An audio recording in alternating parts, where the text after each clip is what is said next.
بسم اللہ الرحمن الرحیم۔ سامعین، ہم آج دنیا کی قدیم ترین تاریخ کے دوسرے قسط کا آغاز کرنے جا رہے ہیں۔ اس میں آج ہم جہاں سے ہم چھوڑ گئے تھے پچھلے قسط میں وہاں سے آگے لے کر جائیں گے، اور اس میں آردیس کا ذکر اور اس کے بعد ہونے والے بادشاہوں کا ذکر آئے گا۔ آردیس نے پرائنے کو لیا اور ملیتس کے خلاف جنگ چھیڑ دی۔ اس کے عہد میں سیتی خانہ بدوشوں کے ہاتھوں وطن بدر کردہ سمیری ایشیا میں داخل ہوئے اور قلعے کے سوا سارے ساردیس پر قبضہ کر لیا۔ اس نے 49 برس حکومت کی۔ اس کی جگہ اس کا بیٹا سدیاتیس حکمران بنا اور 12 برس حکومت کرتا رہا۔ اس کی موت پر اس کا بیٹا الیاتیس تخت نشین ہوا۔ اس بادشاہ نے میڈیوں سے جنگ کی جو دیوسیس کے پوتے سائسکاسسرس کے ماتحت تھے۔ اس نے سمیریوں کو ایشیا سے بے دخل کیا، کولوفون کی کالونی سمرنا کو فتح کیا اور کلازومینے پر دعویٰ بولا۔ اس آخری مجادلے میں وہ اپنے خواہش کے برعکس شدید شکست سے دوچار ہوا، تاہم اس نے اپنے عہد حکومت کے دوران دیگر قابل ذکر اور اہم کام کیے جن کو میں ذیل میں بیان کرنے والا ہوں۔ ملیشیاؤں ایلیمیلیتس کے ساتھ لڑائی ورثہ میں حاصل کر کے اس نے مندرجہ ذیل انداز میں حملہ کرتے ہوئے شہر کو محاصرے میں لیا۔ جب فصل پک گئی تو اس نے مردانہ اور زنانہ نفیریوں، باجوں اور بانسریوں کی آواز پر اپنی فوج کو ملیشیا میں مارچ کروایا۔ اس نے علاقے کی عمارات کو توڑا پھوڑا اور نہ ہی جلایا، ان کے دروازوں کو بھی نہ توڑا بلکہ جوں کا توں چھوڑ گیا، تاہم اس نے سارے علاقے کے درخت اور فصلیں تباہ کر دیں اور پھر اپنی مملکت میں واپس لوٹ آیا۔ اس کی فوج کا وہاں بیٹھے رہنا بیکار تھا کیونکہ اہل ملیشیائی سمندر کے ماہر تھے۔ ان کی عمارات مسمار نہ کرنے کی وجہ یہ تھی کہ ہو سکتا ہے باشندے انہیں اپنے عارضی گھروں کے طور پر استعمال کرنے پر مائل ہو جائیں اور وہاں سے نکل کر اپنی زمینوں میں کھیتی باڑی کیا کریں، اور یوں علاقے میں ہر مرتبہ حملہ کرنے پر اسے لوٹنے کے لیے کچھ نہ کچھ مل جائے۔ اس طریقے کے تحت وہ 11 برس تک ملیشیاؤں کے ساتھ جنگ کرتا رہا اور اس دوران انہیں 2 مرتبہ شدید نقصان پہنچایا، ایک انہی کے علاقے میں لیمینیم کے مقام پر اور دوسرا میاندر کے میدان میں۔ ان 11 میں سے 6 برس کے دوران آردیس کا بیٹا سدیاتیس لیڈیا کا بادشاہ تھا، جس نے سب سے پہلے اس جنگ کے شعلے بھڑکائے اور حملے کیے۔ آخری 5 برس ہی سدیاتیس کے بیٹے الیاتیس کے عہد حکومت سے تعلق رکھتے ہیں، جس نے جیسا کہ کہا گیا ہے جنگ ورثہ میں پا کر خود کو اس میں منہمک کر لیا۔ مقابلے کے اس سارے عرصے میں ملیشیاؤں کو کسی ایونیائی سے کوئی مدد نہ ملی، ماں سوائے کیاس کہ جس نے انہیں ایسی ہی ایک مدد کا احسان چکانے کی خاطر فوجی دستے ادھار دیے۔ جنگ کے 12ویں برس میں کھیتوں کو آگ لگانے سے مندرجہ ذیل بدقسمتی کا سامنا ہوا۔ ابھی سپاہیوں نے غلے کو آگ دکھائی ہی تھی کہ تیز ہوا شعلوں کو تھان ایسیسا کے معبد تک لے گئی اور اسے جلا کر راکھ کر دیا۔ اس وقت تو کسی کو صورتحال کا علم نہ ہوا، مگر بعد میں جب فوج ساردیس پہنچی تو الیاتیس بیمار پڑ گیا۔ اس کی علالت طوالت اختیار کر گئی تو کسی دوست کے مشورے پر اپنے ہی کسی خیال کے تحت اس نے قاصدوں کو ڈیلفی بھیجا تاکہ وہ دیوتا سے اس کے مرض کے متعلق دریافت کر سکیں۔ ڈیلفیوں نے مجھے بس یہی معلومات فراہم کی، باقی کہانی ملیشیاؤں نے بتائی۔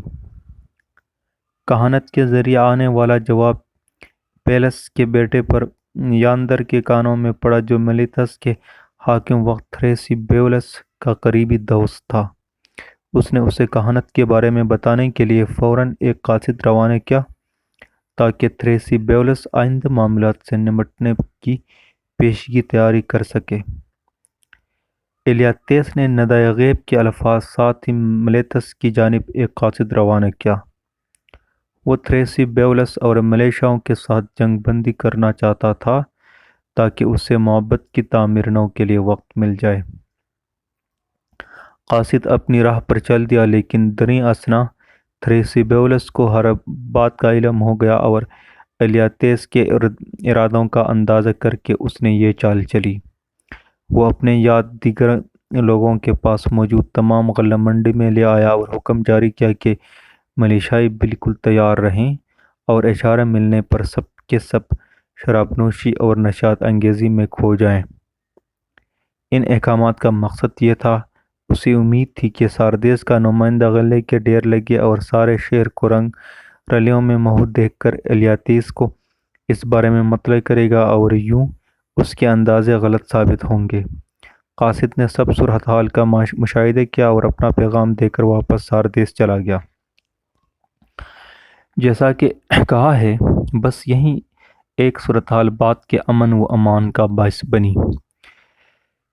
ایلیاتیس کا خیال تھا کہ اب ملیتس میں غلے کی شدید قلت ہوگی اور لوگ شدید بدحالی کا شکار ہوں گے، لیکن قاصد نے توقعات کے قطعی برعکس معلومات بتائے، لہٰذا اس نے اپنے دشمن کے ساتھ معاہدہ یہ امن کر لیا جس کے ذریعے دونوں اقوام قریبی دوست اور حلیف بن گئیں۔ تب اس نے اسیسس کے مقام پر ایلتھنا کے ایک کی بجائے 2 معبد بنوائے اور جلد ہی صحت یاب ہو گیا۔ یہ تھی اس جنگ کی اہم صورتحال جو ایلیاتیس نے تھریسی بیولس اور ملیشاؤں کے خلاف لڑی۔ تھریسی بیولس کو ندائے غیبی سے مطلع کرنے والا پریاندر اسپیلس کا بیٹا اور کورنتھ کا فرمانروا تھا۔ بتایا جاتا ہے کہ اس موقع پر ایک نہایت حیرت انگیز واقعہ رونما ہوا۔ کورنتھی اور لسبوسی روایت میں کافی اتفاق پایا جاتا ہے۔ وہ بتاتے ہیں کہ میتھائنما کا بربط نواز آریون اپنے دور کا بے مثل آدمی تھا، اور ہماری اطلاعات کے مطابق وہ پہلا شخص تھا جس نے آزاد نظم ڈائتھائرمبک میئر کو ایجاد کیا، اسے اپنے نام سے منسوب کیا۔ کورنتھ میں اس اسلوب کی نظمیں پڑھیں اور ڈلفن پہ بیٹھ کر تینارم واپس گیا۔ اس نے پریاندر کے دربار میں کئی برس گزارے، تب اسے جہاز پر اٹلی اور سسلی جانے کا شوق ستانے لگا۔ ان علاقوں میں بھاری منافع کمانے کی وجہ سے وہ سمندر پار کر کے دوبارہ کورنتھ جانا چاہتا تھا، چنانچہ اس نے ایک بحری جہاز کرائے پر لیا جس کا عملہ کورنتھی افراد پر مشتمل تھا، کیونکہ اس کے خیال میں وہ کسی اور قوم کے لوگوں کو اپنا رازدار نہیں بنا سکتا تھا۔ وہ جہاز پہ سوار ہو کر تیرلتم سے روانہ ہوا، تاہم جب وہ کھلے سمندر میں پہنچے تو ملاؤں نے اسے پانی میں پھینکنے اور اس کے مال و اسباب پر قبضہ کرنے کی سازش تیار کی۔ ان کے ارادوں کا پتہ چلنے پر وہ گھٹنوں کے بل جھک گیا، زندگی کی بھیک مانگی اور اپنی دولت بخوشی پیش کر دی، لیکن وہ نہ مانے اور تقاضا کیا کہ یا تو وہ سوکھی زمین میں دفن ہونے کی خاطر خود کو مار لے یا پھر نیچے سمندر میں کود جائے۔ آریون نے ان سے درخواست کی کہ وہ اس سے پورا لباس پہن کر بالائے عرش کے پچھلے حصے پر بیٹھ کر بربط بجانے اور گانے دیں، اور وعدہ کیا کہ وہ اپنا گانا ختم ہوتے ہی خود کو ہلاک کر لے گا۔ دنیا کے بہترین بربط نواز کو سننے کی خوشی میں وہ مان گئے اور عرشے سے پیچھے ہٹ کر جہاز کے وسط میں آ گئے، جبکہ آریون نے اپنے پیشے کا باقاعدہ اور مکمل لباس پہنا، بربط اٹھایا اور بالائے عرشے پہ کھڑا ہو کر اورتھین بجایا۔ اپنا نغمہ ختم ہونے پر وہ سر کے بل سمندر میں کود گیا۔ کورنت کی جانب روانہ ہو گئے۔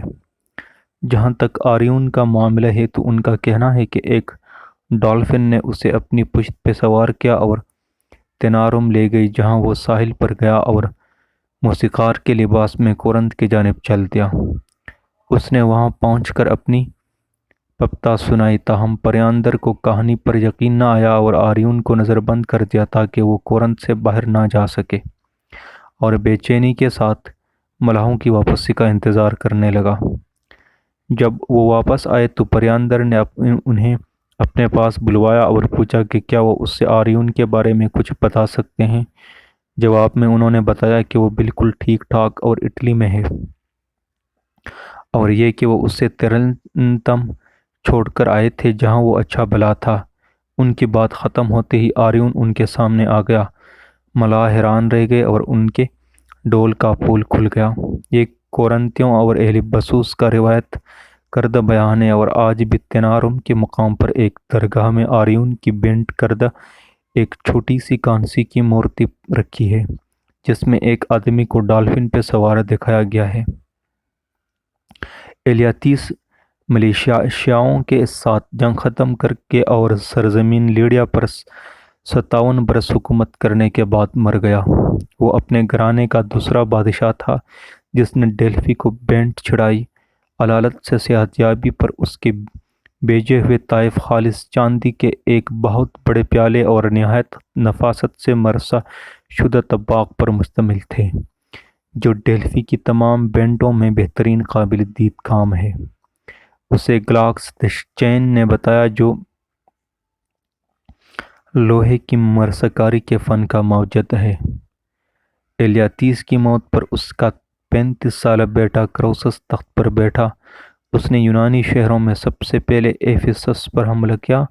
جب اس نے شہر کا محاصرہ کیا تو اہل شہر نے فصیل سے لے کر ارتمس دیوی کے معبد تک، جو قدیم شہر سے 7 فرلانگ کے فاصلے پر تھا، رسب باندھ کر اپنے شہر کو دیوی کی نظر کیا۔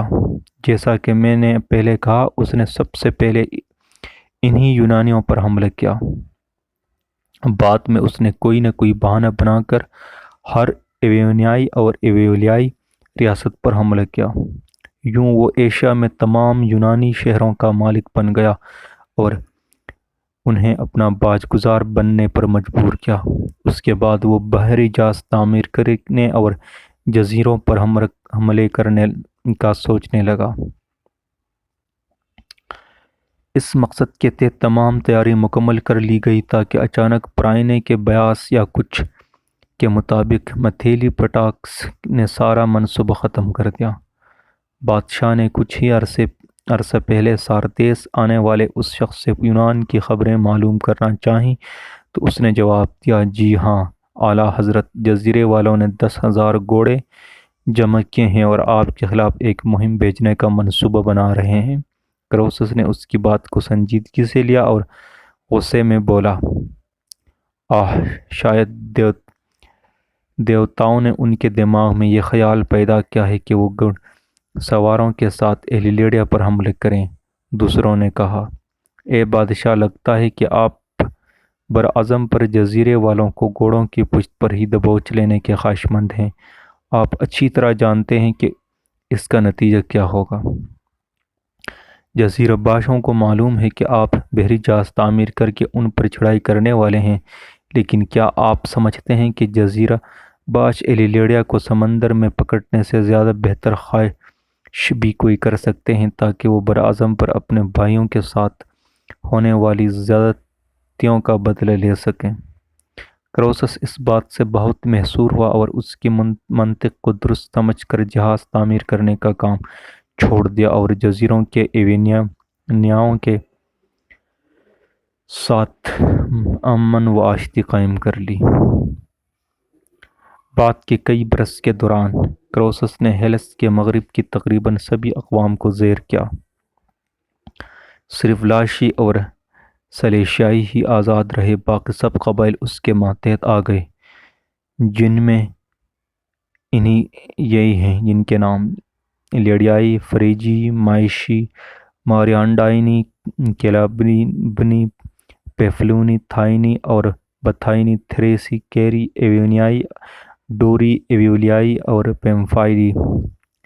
جب یہ تمام مفتوحات لڑیائی سلطنت میں شامل ہو گئیں اور ساردیس کی خوشحالی اپنے عروج کو پہنچ گئی، تو وہاں اس دور کے تمام یونانی رشی سیکس ایک کے بعد دیگرے آئے، اور ان میں ایلتھنی سولون بھی شامل تھا۔ وہ اپنے اسفار کے سلسلے میں 10 برس ایدنز سے باہر تھا۔ اس نے بہانت الدنیا دیکھنے کا بنایا تھا، لیکن اس سیاحت کا اصل مقصد ان قوانین کو منسوخ کرنے سے گریز کرنا تھا جو اس نے ایلتھنیوں کی درخواست پر ان کے لیے بنائے تھے۔ اس کی منظوری کے بغیر اہل ایدنز ان قوانین کو منسوخ نہیں کر سکتے تھے، کیونکہ انہوں نے سولون کی جانب سے خود پر لاگو کردہ قوانین پر 10 برس تک عمل کرنے کی قسم کھائی تھی۔ اس وجہ کے علاوہ دنیا دیکھنے کی غرض سے سولون اپنے سفر پر روانہ ہوا، جس کے دوران وہ مصر میں اماسس کے دربار میں گیا اور ساردیس میں کروسس سے ملنے بھی آیا۔ کروسس نے اسے بطور مہمان خوش آمدید کہا اور شاہی محل میں ٹھہرایا۔ تیسرے یا چوتھے دن اس نے اپنے خادموں کو حکم دیا کہ سولون کو خزانے اور محل کی شان و شوکت دکھائیں۔ جب وہ سب کچھ دیکھ چکا اور دستیاب وقت میں جتنا معائنہ ممکن تھا کر چکا، تو کروسس نے اس سے یہ سوال پوچھا: او ایدنز کے مسافر، ہم نے تمہاری دانائی اور مختلف علاقوں میں سیاحت کے متعلق بہت کچھ سن رکھا ہے۔ تم نے علم کے شوق میں اور دنیا دیکھنے کی خواہش کے تحت طویل سفر کیے۔ میں تم سے یہ معلوم کرنے کا مشتاق ہوں کہ تم اپنے دیکھے ہوئے تمام افراد میں سے کس سے سب سے زیادہ خوش سمجھتے ہو۔ اس نے یہ سوال اس لیے پوچھا کہ وہ خود کو فانی انسانوں میں سب سے زیادہ خوش تصور کرتا تھا، لیکن سولون نے کسی خوشامد کے بغیر اور اپنے حقیقی خیالات کے مطابق جواب دیا: جناب ایدنز کا ٹیلس مسرور ترین شخص ہے۔ حیرت زدہ کروسس نے تیز آواز میں پوچھا: اور تم ٹیلس کو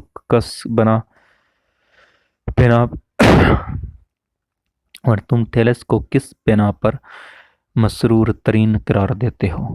سولون نے جواب دیا: ایک تو اس لیے کہ اس کے دور میں اس کا ملک خوشحال تھا اور اس کے خوبصورت اور نیک بیٹے تھے، اور وہ ان سب کی اولادیں دیکھنے تک زندہ رہا، اور وہ تمام بچے بڑے ہوئے۔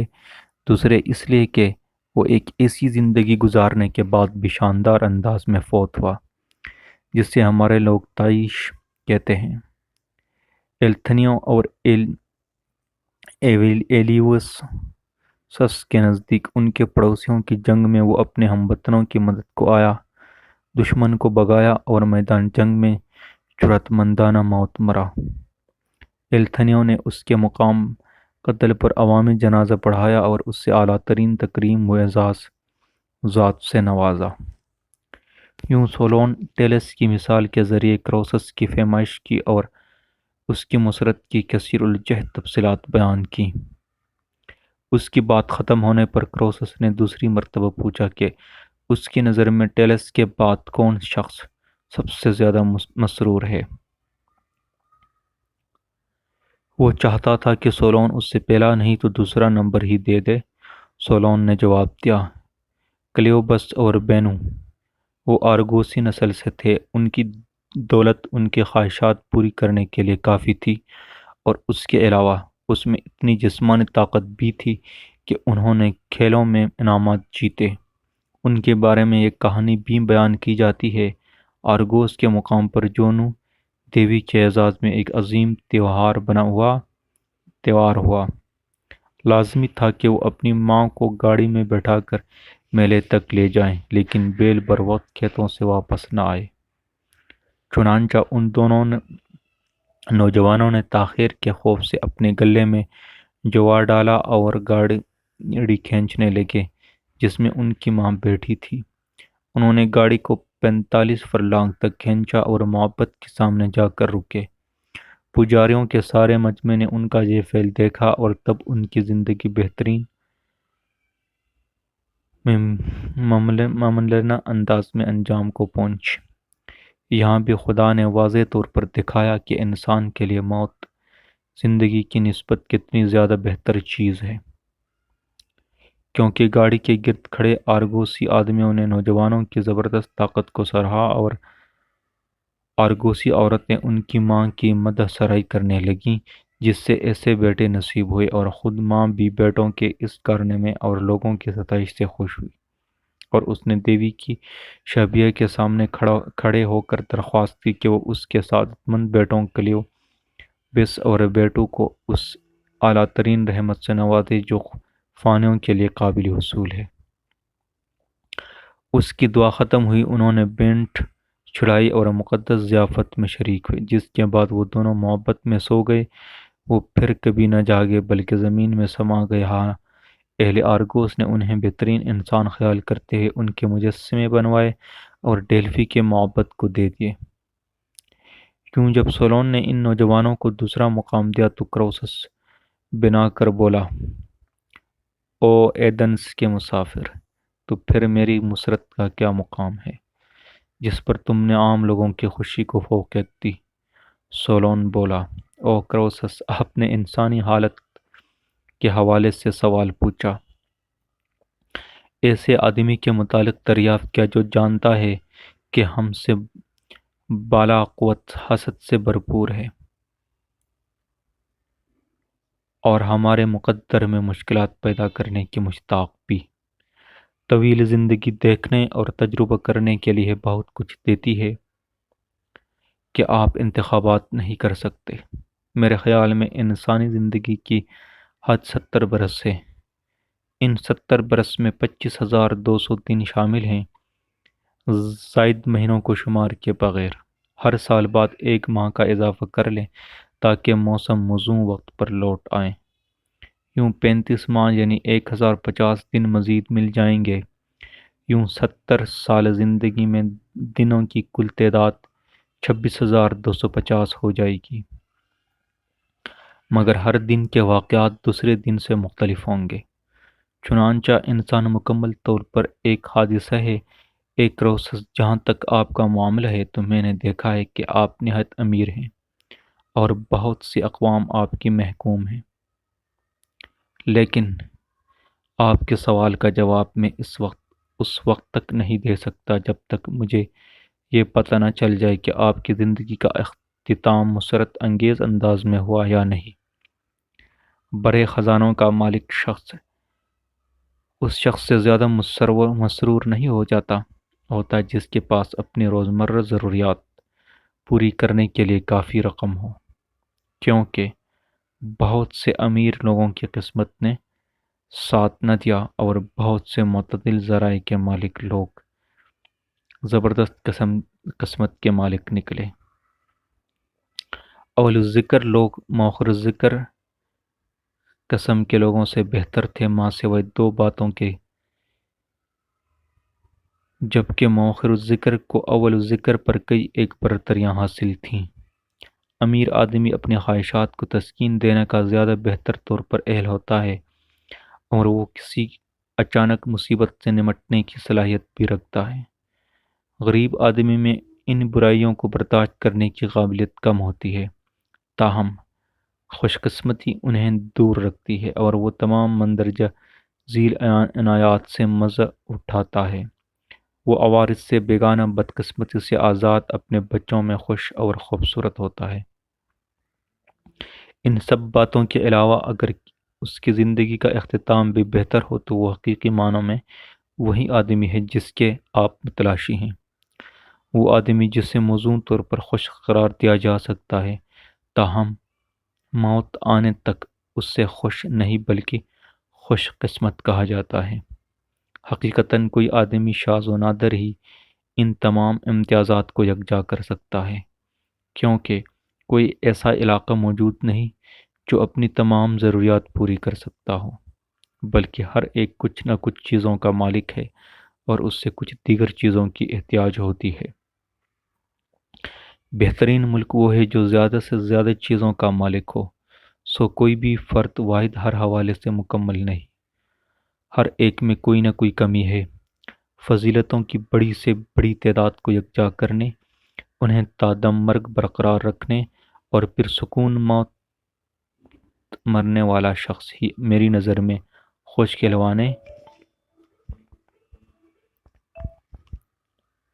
کا حقدار ہے، لیکن ہر معاملے میں ہمیں بہترین انجام کا خیال رکھنا پڑتا ہے، کیونکہ اکثر و بیشتر خدا انسانوں کو تھوڑی سی مسرت دیتا اور پھر انہیں تباہی سے دوچار کر دیتا ہے۔